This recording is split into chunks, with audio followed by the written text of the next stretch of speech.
All right, so this is just an entirely just doing a test video to see what I can get away with without touching well, basically anything. I'm just going to adjust the zoom. I've kind of, I think, centered the mobile phone over the map. The ironic thing I find is that I've got it set for landscape mode, and it should be landscape mode in the other way. Like I should have it portrait mode. It would be better the way the map is set up, but not when you're doing whatever. But I'm not going to readjust the DVS extender and everything. But I'm going to zoom out as much as possible just to see what I can see. Um, Obviously, I'm not going to get definition or anything like that, any detail, but I'm hoping to get like a grand strategic area so I can say, okay, this is what's happening this way, that way, or the other way. So we'll see what happens. And I think I'm starting to clue in about the zoom here. I think I need to go to the right if I'm facing, yeah, okay, or down to go away and up to go closer. I think. Yes. All right, so that's the maxed out I can do. And as you can see, if I was going the other way with the landscape mode, I could probably get a ridiculous amount of detail. But I'd like to see how far I'm getting. Well, obviously I'm getting way beyond. So yeah, see, the problem is as soon as I start shrinking or zooming in, I'm going to lose the top and the bottom. So that's just the nature of the aspect ratio. But I would like to see what I'm getting here. It's not that bad in the long run. You know what I mean? This stooping business, it's not so bad. I have to remember that. Okay, so let's see here. I can see here. So that's Rovno. So we can see, well, obviously, what the hell am I saying? You can see everything. So, but you can't see here. Okay, that's no biggie. It's only, okay, but can you see just almost, I think. Because this is an engineering group, number 37. Hold on, let's see if if I'm able to quickly grab the information. So that's the 5th Engineering Regiment, and they're under the command of Corps Command 1. So that would be the Germans. So therefore, they're part of the command east of the Wisloka. Okay, so that's not too bad. I can see all here. But like I said, this is just so I can go later on and say, okay, this is what's happening or why I want to do this, go this way with that part of the operation or whatever. And like I said, I haven't moved well, obviously you can see I haven't moved anything like the camera at all, or the mobile phone. But so we've got the Prego River. How far did we get here? Did we get number 28? No. Okay, it's good to know. Should I extend? I could make it a little taller. That's an interesting idea.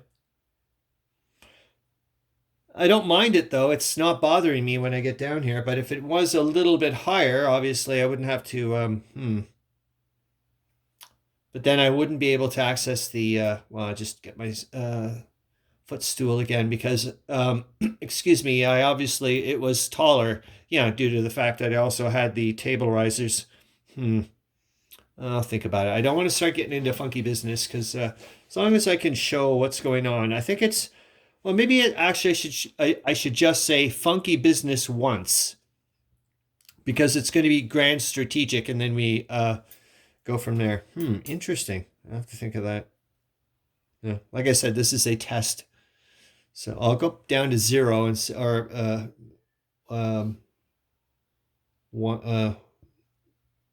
Here we go. Where am I? I think we're at 1. So that's 1. Okay.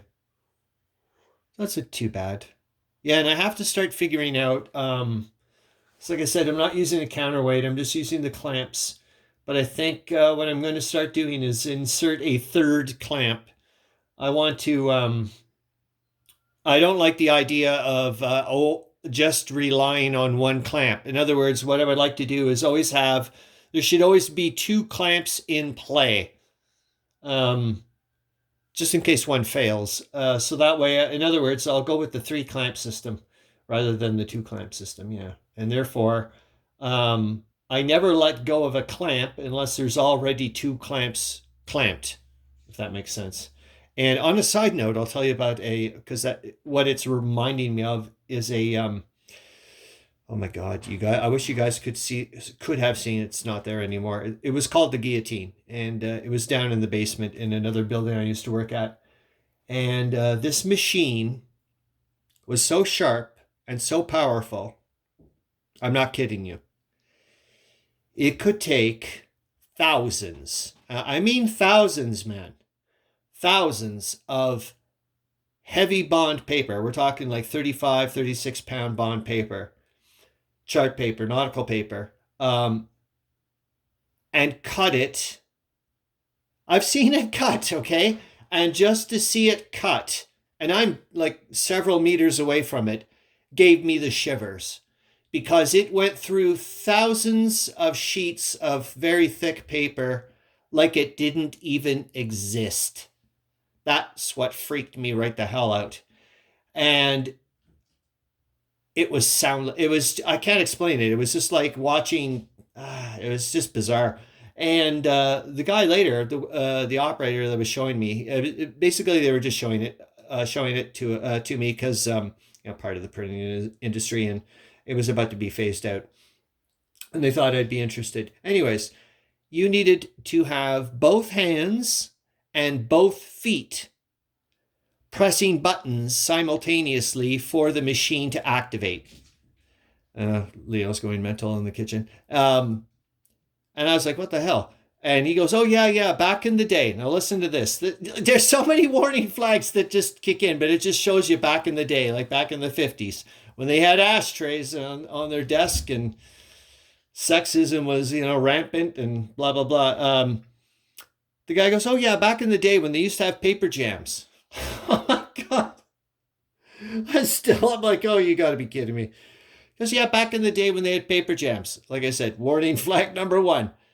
They used to stick a beer bottle between the blade and the floor. Then, I'm not kidding you, because this is how big the freaking guillotine and the whole table, the bed area is.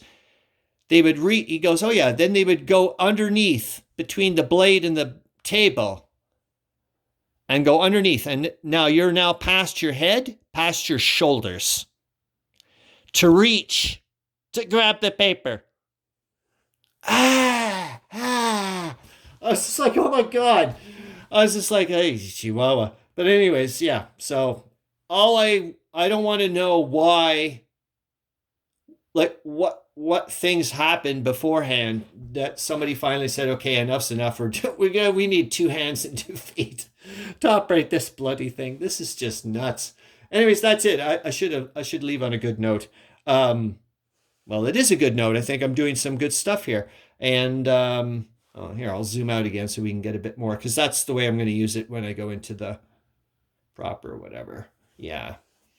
Yep, that's about it. I just watched an episode of recommended by Dad versus Son, The Thin Blue Line, and I was very happy to watch that. It just put a lot of things in. It was just nice that way of just, I don't know what you would call it. It was just damn good and funny, for crying out loud. And there was I was like, oh my God, that actor was in EastEnders, or oh my God, that actor was in Doctor Who, or that actor was in EastEnders and Doctor Who, that type of stuff. It was just like totally cool. So anyways, that's it. Yeah, now I'm, the dust cover's staying off, the gantry's staying here, and I'm going to start popping on all the crazy nonsense so that way I can show you what's going on tomorrow. Okay, have a good one. Bye.